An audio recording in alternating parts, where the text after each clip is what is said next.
Hello everyone, this is Meerab Zeeshan. Hope you guys are doing well. So everyone, IPL आने वाली है और तकरीबन 2 ही दिन बाकी रह गए हैं और मैं हैरान हूँ कि इंडिया को एग्जैक्टली किस तरह से मतलब मार्केट करना आता है चीज़ को। यहाँ पर पीएसएल होनी है, अभी तक उसकी कोई हाइप नहीं है, कुछ भी नहीं है। सिर्फ एक ट्रॉफी रिवील हुई है और वो भी बहुत ही एक सिंपल सा एवरेज सा एक था, मतलब उसमें कोई ख़ास चीज़ नहीं थी। और दुनिया में दूसरी लीग्स होती हैं, लेकिन मैं हैरान हूँ कि जिस तरह एक ईद होती है या कोई आपका कोई एक बहुत कल्चरल सा इवेंट होता है, आपका टूर्नामेंट होने जा रहा होता है या आपका कोई बहुत बड़ा आईसीसी का टूर्नामेंट होने जा रहा होता है, इस तरह की एक हाइप क्रिएट हुई है। और आईपीएल डेफिनेटली एक बहुत बहुत बड़ी लीग है और ये एक ऐसी चीज़ है कि जो सिर्फ फैंस के लिए नहीं बल्कि खिलाड़ियों के लिए उससे बढ़ के इम्पॉर्टेंट है। वो कैसे इम्पॉर्टेंट है ये मैं आपको ज़रूर बताऊंगी, लेकिन उससे पहले मैं ये कहना चाहूँगी कि अभी जिस तरह से उन्होंने इसकी जो एक ओपनिंग सेरेमनी करनी है और जिस तरह से उन्होंने इसको मतलब प्रेजेंट करना है, मैं हैरान हूँ। उसमें इतने बड़े सितारे आने वाले हैं, उसमें श्रेया घोषाल, करण औजला, मतलब बहुत बड़े नाम हैं। और आप देखें कि मतलब इंडिया ने सुपरस्टार्स जेन्युइनली बनाए हैं और हर फील्ड में बनाए हैं। अगर कोई ये कहता है ना कि नहीं सिर्फ ये क्रिकेट है या ये सिर्फ यानी आईपीएल की एक हाइप है, यार ऐसा नहीं है। आप मूवीज़ में देख लें, आप सिंगिंग में देख लें, आप बाकी टैलेंट्स देख लें, एक्टिंग में देख लो, मतलब आपको हर जगह पर टैलेंट नज़र आएगा और ऐसा टैलेंट नज़र आएगा कि जो दुनिया भर में जिसका नाम होगा। खैर, अभी मैं क्यों ये बात कर रही हूँ, मैंने अभी पहले भी कहा कि खिलाड़ियों के लिए भी ये लीग बहुत इंपॉर्टेंट है। फैंस के साथ साथ फैंस तो मतलब बेसब्री से इंतज़ार कर ही रहे हैं कि कब स्टार्ट हो और कब ये दिन गुजरें और उसके बाद जो है वो रश लग जाना है। मतलब ग्राउंड्स के अंदर, ग्राउंड्स भी इसीलिए इतने बड़े होते हैं क्योंकि उनको पता होता है कि यहाँ पर लोगों ने आना है, लोग इंटरेस्ट लेंगे इसके अंदर। So people are very very excited in India और स्पेशली जो लोग मतलब मैचेस देखने जाएंगे आईपीएल के, वो डेफिनेटली बहुत एक्साइटेड होंगे। सो बात यह है कि अभी रिसेंटली चैंपियंस ट्रॉफी हुई है पाकिस्तान में। आई डोंट नो कि पाकिस्तान में होने की वजह से उसकी इतनी हाइप नहीं थी या उसमें लोगों को, खिलाड़ियों को इतना इंटरेस्ट नहीं था। हालांकि ये तो उनके कंट्री के लिए था, लेकिन उसमें किसी ने कोई ख़ास इंटरेस्ट दिखाया नहीं है। कुछ नेम्स थे मेरे सामने, मैंने थोड़ा सा इसको स्टडी किया तो मैंने सोचा कि मैं आपके साथ उसको डिस्कस करती हूँ। सो हम लोग सबसे पहले अगर देखते हैं जसप्रीत बुमराह, वो तो चले मतलब इंजर्ड थे ही, सबको पता था। और उनको वैसे भी उनके लिए उनकी इतना होना ना होना इतना बड़ा इशू इसलिए महसूस नहीं हुआ कि वरुण चक्रवर्ती ने जिस तरह से आके उसको ओवरकम किया और जिस तरह से टीम वर्क हुआ, तो वो तो बात मतलब उधर ही रह गई। लेकिन खैर, it was no there was only one player in India. बाकी आ जाते हैं और कहाँ पर हमने देखा। Pat Cummins was injured in Champions Trophy, यही सुनने में आया था कि उनको एंकल इंजरी है।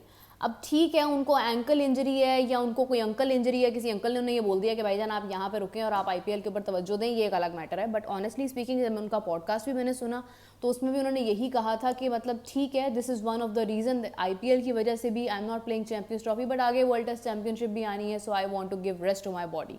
एक तो ये बड़ी अच्छी बात है, ये जो गोरे होते हैं ना, ये इस बात में बड़ी तरक्की कर गए हैं कि इनको ना अपनी बॉडी को रेस्ट देना है। हम लोग पागलों की तरह दिन रात काम करते रहते हैं। मतलब मैं कल I think 11:30 I was in office या 12:30 में ऑफिस आ गई थी और उसके बाद मैं रात को 2 बजे घर पहुंची हूँ। हमें नहीं रेस्ट चाहिए भाई, हम लोग मतलब गधों की तरह काम करते रहते हैं। और ये गोरे वाला सिंपल सा कहते हैं ना यार, we need to give rest to our body, और इनका बोर्ड ने इजाज़त भी दे देता है कि हाँ भाई आप रेस्ट करें। This is why maybe they are very strong.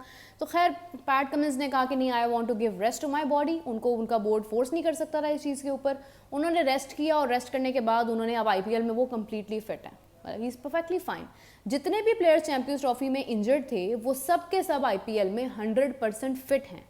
और आईपीएल का एक अपना भी क्राइटेरिया होगा फिटनेस टेस्ट करने का, फिटनेस देखने का, और 1 महीने के अंदर अंदर फिटनेस किसी की ठीक नहीं होती है। साइम की इंजरी है ना, तो साइम अभी तक लटका हुआ है, मतलब वो नहीं अभी ठीक हुआ। वैसे ये आपस की बात है कि अगर साइम भी उसने भी आईपीएल खेलने की इजाज़त होती है हमारे प्लेयर्स को भी, तो हमारे भी सारे प्लेयर्स इंजर्ड ही होते हैं चैंपियंस ट्रॉफी में और वो अपनी बॉडी को रेस्ट देते हैं कि उनको आगे आईपीएल खेलना है। खैर, आई एम ग्लैड कि पैट कमिंस ने अच्छा फैसला किया। पैसा अब सबके लिए इंपॉर्टेंट होता है। हेजलवुड की बात कर लेते हैं। हेजलवुड जिनको हिप इंजरी थी, तो वो भाईजान जो है वो आरसीबी में खैर सिलेक्ट हुए। पैट कमिंस जो है वो सनराइजर्स हैदराबाद में सिलेक्ट हुए और वो भी अभी बिल्कुल ठीक है। मतलब अब उनको कहीं पे दर्द नहीं है, सर से पांव तक वो बिल्कुल ठीक है। उसके बाद जो है वो इंजरी तो खैर मिचेल मार्श को भी थी, उनको बैक इंजरी थी बट वो सिलेक्ट नहीं है। साइम अयूब इंजर्ड था, एंकल इंजरी थी, वो भी सिलेक्ट नहीं है। उसके बाद बेन सीयर्स न्यूजीलैंड से, वो इंजर्ड था, हैमस्ट्रिंग की इंजरी थी, वो भी सिलेक्ट नहीं है। उसके बाद जैकब बेथल, अब इनको ग्रोइन इंजरी थी, केकेआर में सिलेक्ट हो चुके हैं, कोई इशू नहीं है। फिर उसके बाद आप देखें क्विट्जी था, वो भी खैर उनको भी ग्रोइन इंजरी थी but he is also not selected in IPL. उसके बाद नॉट केकेआर में सिलेक्ट हो गए, बैक इंजरी थी इनको। आराम सुकून से उन्होंने कहा भाई आईपीएल को तवज्जो दो, जहाँ से पैसा आना है उसको इंपॉर्टेंस दो। अल्लाह गन जफ़र अफगानिस्तान के प्लेयर जो कि बैक इंजरी का शिकार थे और अफगानिस्तान की तरफ से वो नहीं खेले चैंपियंस ट्रॉफी में, और इस वक्त वो मुंबई इंडियंस में उनको शामिल किया गया। मुंबई इंडियंस ने कुछ नए प्लेयर्स भी शामिल किए हैं, उनकी भी बात करते हैं। उसके बाद लॉकी फर्गसन, जिनको आई थिंक उनको फुट इंजरी थी और वो अभी इस वक्त जो है वो पंजाब किंग्स के अंदर सिलेक्ट हुए हैं। तो मतलब सब के सब कहीं ना कहीं सिलेक्टेड हैं, कोई उनको इशू नहीं है। अब उसके बाद ये बात करते हैं कि आईपीएल के अंदर कौन कौन से प्लेयर्स हैं जो बेसिकली अभी रूल्ड आउट हुए हैं। कुछ के नाम मैं ले रही हूँ और आई थिंक यही हैं टिल नाउ। आगे ऑब्वियसली कोई भी नहीं चाहता कि वो रूल्ड आउट हो जाए या वो इंजर्ड हो जाए, लेकिन आई थिंक बड़ा स्मूथली ये टूर्नामेंट जाएगा। और एक्चुअली में ये टूर्नामेंट चैम्पियंस ट्रॉफी के करीब भी नहीं है इस टूर्नामेंट के। मैं बड़े अफसोस के साथ ये बात कर रही हूँ, but this is the reality. अब संजू सैमसन है, इनको फिंगर इंजरी है, पहले 3 मैचेस नहीं खेलेंगे, जो कि कैप्टन है, लेकिन उसके बाद वो राजस्थान रॉयल्स की तरफ से रयान पारक जो है वो मेरे ख्याल से 3 मैचेस खेलने जा रहे हैं। उसके बाद आगे संजू सैमसन वापस आ जाएंगे। उसके बाद हार्दिक पांड्या पे लास्ट ईयर जो है वो स्लो ओवर रेट का इनको जो है वो उसके ऊपर वो भी हुआ था, इशू भी हुआ था। लेकिन ये है कि खैर उसके बाद अभी पहला मैच वो नहीं खेलेंगे, सूर्य कुमार यादव पहला मैच खेलने जा रहे हैं और मतलब कैप्टनसी वही करेंगे। उसके बाद उमरान मलिक, जिनका मैंने कल जिक्र किया था कि वो बहुत ज़बरदस्त खेलते हैं, मतलब अभी आई थिंक आगे हमें वो जल्दी नज़र आएंगे, लेकिन ये है कि वो भी रूल्ड आउट हो चुके हैं इंजरी की वजह से, और उनकी जगह पर जो है वो चेतन शामिल हुए हैं। अच्छा, अब हम बात करने जा रहे हैं, फास्ट बॉलर है बाय द वे ये, और अभी इनका भी बड़ा अच्छा आई थिंक ये मीडियम फास्ट बॉलर हैं, तो ये भी उसमें शामिल हो रहे हैं उमरान की जगह पे। अब बात करने जा रही हूँ मैं बहुत इंटरेस्टिंग कि आईपीएल ने इस बार किन किन नए टैलेंट्स को मौका दिया है। अब जब आईपीएल की बात आती है तो आप पाकिस्तान को तो अलाउड नहीं है, अदरवाइज़ ये है कि आप दुनिया भर में अगर आप क्रिकेट ओरिएंटेड कंट्रीज़ को अगर आप देखते हैं तो वो डेफिनेटली ये बात ज़रूर सोचेंगे कि हमें आईपीएल ने ग्रूम करना है, हमें मौका मिलना है। एक तो ये होता है कि आईपीएल खेलने का फ़ायदा आपको क्या होगा, इंडिया को हराना हर कंट्री के लिए एक बहुत बड़े एजाज़ की बात होती है हमेशा से, बिकॉज डेफिनेटली इंडिया ने पास्ट मतलब 80s के बाद जाकर अपनी क्रिकेट पर बहुत काम किया है। तो अभी अगर हम देखें कि जिस तरह से मतलब आप ऑस्ट्रेलिया देख लें, आप न्यूजीलैंड देख लें, आप इंग्लैंड देख लें, हर टीम जो है वो इसका फोकस यहाँ पर होता है कि आपने इंडिया को मैचेस हराने। तो आईपीएल खेलने का फ़ायदा क्या होता है कि कंडीशन से वाकफियत हो जाती है गोरों को, जो कि एग्जैक्टली उनको वहाँ पर मुहैया नहीं होती हैं। अब इंडियन प्लेयर्स की ये एक एक्स्ट्रा एबिलिटी है कि वो कोई और लीग नहीं खेलते हैं, उसके बावजूद जब वो वहाँ पर जाते हैं तो वहाँ पर जाकर उनको हरा कर आते हैं। मतलब कहा यह जाता है, कुछ ऐसे कंजर्वेटिव माइंडसेट्स हैं यहाँ पर जो ये कहते हैं कि नहीं भारत अपने घर में शेर है, लेकिन आई डोंट थिंक सो कैसा है, क्योंकि भारत ने अपने अवे सीरीज़ में जाकर या अवे मैचेस के अंदर भी हमेशा अच्छी कारकर्दगी दिखाई है। उसकी सबसे बड़ी एग्जांपल हमारे पास अभी रीसेंट एग्जांपल है जो कि 2024 की है, 2025 की है। और फिर अगर आप सीरीज़ देख लेते हैं तो पर्थ में इंडिया ने जिस तरह से ऑस्ट्रेलिया को अभी हराया था, वो अलग बात है कि इंडिया उसके बाद बॉर्डर गवास्कर ट्रॉफी नहीं जीत पाया, मगर it went really good. Perth के अंदर मैच हराना भी एक बहुत बड़ी बात होती है। ठीक है, उसके बाद चीज़ें डिस्टर्ब हुई, जो भी हुआ, मामला ख़राब हुए, बट इट हैपेंड। खैर, let's talk about the new players जिनको आईपीएल ने मौका दिया, चांस दिया, बहुत इंटरेस्टिंग है ये। सो रॉबिन मिन्स, ये गुजरात टाइटंस के अंदर इनको शामिल होना था लास्ट ईयर और इनकी एज जो है वो 22 साल है। अब रॉबिन मिन्स को इनका एक एक्सीडेंट हो गया जिसकी वजह से लास्ट ईयर ये शामिल नहीं हो पाए, and this time he got the opportunity. और एक उनके लिए एक बहुत बड़ी बात होगी कि 1 साल उनको वेट करना पड़ा और उस टाइम पर उनका एक्सीडेंट हो गया। एक बहुत अनफॉर्चुनेट चीज़ होती है कि सडनली आपके साथ कुछ हो जाए और उसके बाद फिर आप जब नेक्स्ट ईयर आप शामिल हो जाएँ तो आपके लिए बहुत बहुत खुशी की बात होती है। तो अभी इस वक्त ये 65 लाख के अंदर जो है वो इनको मतलब पिक किया गया मुंबई इंडियंस की तरफ से। अब इनकी खासियत क्या है कि इनका 181 का स्ट्राइक रेट रहा T20 के मैच में, और इन्होंने सिर्फ अभी 6 इनिंग्स खेली हैं। सो ही इज़ वेरी यंग, और अभी ये कि जिस तरह से उन्होंने पहले डेब्यू करना था, बट अभी इस बार वो आईपीएल में शामिल हो रहे हैं मुंबई इंडियंस में। उसके बाद एक और नाम है, शायद मैं ठीक से इतना प्रोनाउंस ना कर पाऊँ, तो अगर प्रोनाउंसिएशन में मेरी कोई मिस्टेक हो तो you guys can help me in the comments. So it's Suryansh शिज, if I am right. Okay, Punjab Kings की तरफ से इनको शामिल किया गया है और ये डोमेस्टिक प्लेयर हैं। 2024 के अंदर इन्होंने मतलब अपना आई थिंक डेब्यू किया है शायद। 36 बॉल्स के ऊपर इनकी 15 बॉल्स के ऊपर इनके 36 रन्स थे, जिसकी वजह से ये बहुत ज़्यादा आई कैचिंग हो गया। तो डोमेस्टिक में इन्होंने बहुत ज़्यादा खेला है, मतलब बड़ा अच्छा खेला है, बड़ा नुमाया खेला है। प्रोमिनेंट खेला है इन्होंने। और ये जो इनके 36 इन्होंने रन्स किए थे 15 बॉल्स के ऊपर, वो बड़े क्रूशल रन्स थे, मतलब लास्ट में मैच जीतना था और इसमें इन्होंने काफ़ी बड़े नामों को उस टाइम पे एक तरह से स्नप किया था अपनी इनिंग्स की वजह से, जिसमें उन्होंने 3 चौके लगाए थे और उन्होंने 4 छक्के लगाए थे। उसके बाद ये है कि इनका जो बेसिक इनका जो स्ट्राइक रेट है वो 251 का स्ट्राइक रेट है, which is very good, which is too good in, specially अगर आप IPL में देखते हैं, IPL में जिस तरह से आपको मौके मिलते हैं शॉट्स लगाने के और अपनी इनिंग्स डेवलप करने के, तो उसमें बहुत ज़बरदस्त है ये। 43 की एवरेज है, 30 लाख के अंदर इनकी जो है वो पिक हुई है। उसके बाद Vaibhav Suryavanshi, the most eye catching player, जिसके बारे में मैं पर्सनली बात करना चाह रही थी and I was too excited to talk about him. Vaibhav वो प्लेयर है जो कि अभी आज तक IPL जब से शुरू हुई है, ये उसका 18वां एडिशन है और IPL के अंदर ये पहली पिक है जो कि मोस्ट यंगेस्ट प्लेयर है। 13 साल इसकी उम्र है, 12 साल की उम्र के अंदर इसने अपना डेब्यू किया था और डेब्यू के अंदर ही ये इतना प्रोमिनेंट हो गया था because he is too young, बहुत यंग है ये। और अगर आप देखें कि पाकिस्तान के अंदर जो है ना वो हमारा काफ़ी नाम लिया जाता है, हमारे एक प्लेयर हैं उनका जो कि जिन्होंने 12 साल के अंदर टेस्ट क्रिकेट खेलनी शुरू की थी, अभी सडनली नाम मेरे जहन से फौरी तौर पर नहीं आ रहा, हसन रज़ा साहब जो है उन्होंने शुरू किया था, तो उनका बड़ा नाम मतलब इसके रहा था कि उन्होंने मतलब क्रिकेट खेली है और 12 साल की उम्र में उन्होंने किया है, लेकिन he is on the same age और स्पेशली IPL के अंदर पिक हुए और प्राइस सुन के आप हैरान हो जाएंगे कि 1.1 करोड़ अच्छी खासी प्राइस के ऊपर जो है वो इनको पिक किया गया है, which is the most eye catching, और राजस्थान रॉयल्स की तरफ से इनको पिक किया गया है और बिहार से इनका ताल्लुक है बेसिकली। सो 58 बॉल्स के ऊपर इनकी जो है वो अंडर 19 में सेंचुरी है और उसके बाद 76 आई थिंक इनका टॉप स्कोर रहा था under 19 Asia cup ACC।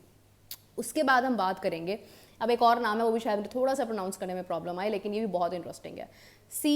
Andre Siddharth. इनको सिलेक्ट किया गया है चेन्नई सुपर किंग्स में।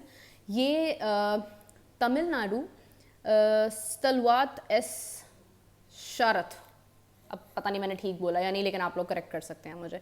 अच्छा, ये एक तो उनके नेफ्यू, दूसरा ये है कि 18 साल इनकी उम्र है और रेड बॉल के अंदर इन्होंने खैर अपना ज़्यादा जो है वो टाइम दिया है, लेकिन अभी इनका भी लाइक बिल्कुल क्योंकि डेब्यू है IPL के अंदर तो वो बहुत इंटरेस्टिंग होने जा रहा है। और रणजी ट्रॉफी के अंदर इनकी जो सबसे ज़्यादा पॉइंट टू बी नोटेड, सबसे इंपॉर्टेंट चीज़, बाबर आजम का बहुत नाम लिया जाता है पाकिस्तान में कि बाबर आजम के रन्स बहुत ज़्यादा हैं। मैं आपको एक बात बताऊं, अगर आप लोग इस वक्त पाकिस्तान टीम जिस कंडीशन में है, अगर आप लोग पाकिस्तान की अपनी हमारी नेशनल टीम पाकिस्तान खेल रही है जो टीम, उसका मैच अगर आप करवाते हैं डोमेस्टिक प्लेयर्स इंडिया के साथ तो आपको उसमें भी अच्छा खासा फ़र्क नज़र आएगा। उसकी रीज़न क्या है कि बाबर आजम के आई थिंक अगर आप रन्स देखते हैं तो उनके अच्छे खासे रन्स हैं, उन्होंने काफ़ी रन्स बनाए हैं अपने, मतलब उन्होंने बड़ा किया। Babar is the only one के जिसको हमने सडनली देखा गया उसने बहुत रन्स बनाया। लेकिन आप इस प्लेयर को देखें, आंद्रे सिद्धार्थ, जिसके 612 रन्स हैं 12 इनिंग्स में, सिर्फ 12 इनिंग्स के अंदर इनके 612 रन्स हैं और 68 की इनकी एवरेज है। मतलब इनके 1000 रन्स पूरे हो जाएंगे तकरीबन, आप लगा लें, हो सकता है कि अभी कुछ ही इनिंग्स के अंदर इनके जो है वो 1000 रन्स पूरे हो जाएं और आने वाले टाइम के अंदर इनकी 100 इनिंग्स भी ना हो और ये मतलब 4-5 हज़ार रन्स बना सकते हैं, ये कैपेबिलिटी है इनके अंदर। तो इनकी अभी तक की 1 सेंचुरी है और 550s हैं। और दूसरा ये कि तमिलनाडु प्रीमियर लीग के अंदर ये ऑल राउंड स्किल्स भी इनके सामने आए काफ़ी ज़्यादा, एज एन ऑलराउंडर भी इन्होंने खुद को काफ़ी नुमाया। मेरे ख्याल से इनकी विकेट्स भी बहुत अच्छी इन्होंने हासिल की हुई हैं, 8 विकेट शायद इन्होंने हासिल की हुई हैं। उसके बाद बेवन जैकब, मुंबई इंडियंस ने ये इनको भी सिलेक्ट किया है। मुंबई इंडियंस ने बेसिकली मौका दिया है इस बार खिलाड़ियों को जो कि नए नाम है। आई थिंक कि सबसे ज़्यादा मुंबई इंडियंस ने अगर देखा जाए तो I think there are 2 players जो कि पिक हुए हैं, 20 लाख के अंदर पिक हुए हैं। और दूसरा इनके 20 T20 मैचेस जिनके अंदर इनका 189 का स्ट्राइक रेट पिक हुआ था, जिसके ऊपर जो कि आई कैचिंग हुआ फ्रेंचाइज के लिए और फिर फ्रेंचाइज ने इनको पिक किया। वैसे मैंने ये सारी इन्फॉर्मेशन जो है वो टाइम्स ऑफ इंडिया से लिए, सो क्रेडिट आई थिंक देना चाहिए आपको before you talk about something. Then 423 runs इनके 17 इनिंग्स के अंदर है। Now you see the difference कि मतलब एक प्लेयर जिसके 423 रन्स हैं 17 इनिंग्स के अंदर और एक प्लेयर है जिसके 612 रन्स हैं 12 इनिंग्स के अंदर, so you would see the change then. और फिर इनका स्ट्राइक रेट जो है वो 148 का उसके अंदर रिकॉर्डेड है और फिर उसके बाद इनका जो मोस्ट हाईएस्ट स्कोर है वो इनका 90 का है। हो सकता है मैंने बात करते हुए कुछ 1-2 मिस्टेक्स की हों, मतलब definitely I am as I told you before कि I was not following IPL for a very long time. मैंने अभी इसी साल इसको फॉलो करना शुरू किया है, so I am trying my best to pick most important things जो मुझे अच्छी लग रही हैं तो वो मैं बता रही हूँ। But the interesting thing is that कि जो अटेंशन मिल रही है और जिस तरह से बेचा जा रहा है इस इवेंट को, वो बहुत इंपॉर्टेंट चीज़ है। और आई थिंक कि every country should learn that कि आप अपने प्रोडक्ट को खुद बनाते हो और अपने अपने लोकल प्लेयर्स की वजह से आप बनाते हैं। मतलब आप देखें कि एक प्लेयर आपका जो है वो आपका इम्पैक्ट प्लेयर है, फिर उसके बाद आपके 4 जो है वो foreign players and then you have the 7 Indian players जो कि मस्ट हैं। तो this is how you generate the skills and the ideas in the players, the intent in the players. Intent आप कैसे बनाते हैं, उन्हें कैसे एक्सपीरियंस मिलता है, आप बाकियों को भी मौका दे रहे हैं, आप अपने प्लेयर्स को भी मौका दे रहे हैं। Then you are also adding the young players, the young talent. Vaibhav is the biggest example of that. So IPL is going to be very very interesting. और आई थिंक ये PSL भी साथ जा रहा है because I am in Pakistan and I will be covering PSL as well. PSL के तो I will be going to the grounds as well. लेकिन ये है कि उसके साथ साथ ये जो एक कॉम्बिनेशन है ये बहुत इंटरेस्टिंग होने जा रहा है for me, because I think एक एंकर और एक जर्नलिस्ट के लिए बहुत अच्छा होता है कि जब उसको ज़्यादा कंटेंट मिल जाता है बात करने के लिए. So who is your favourite pick अगर हम यंग प्लेयर्स की बात करते हैं, और कौन सा प्लेयर आपको ऐसा लगा है कि जिसने चैंपियंस ट्रॉफी ना खेलकर बेहतर फैसला किया बिकॉज उसको IPL खेलना था? अपना बहुत सारा ख्याल रखिएगा. I will catch you back. Take care guys. Bye bye.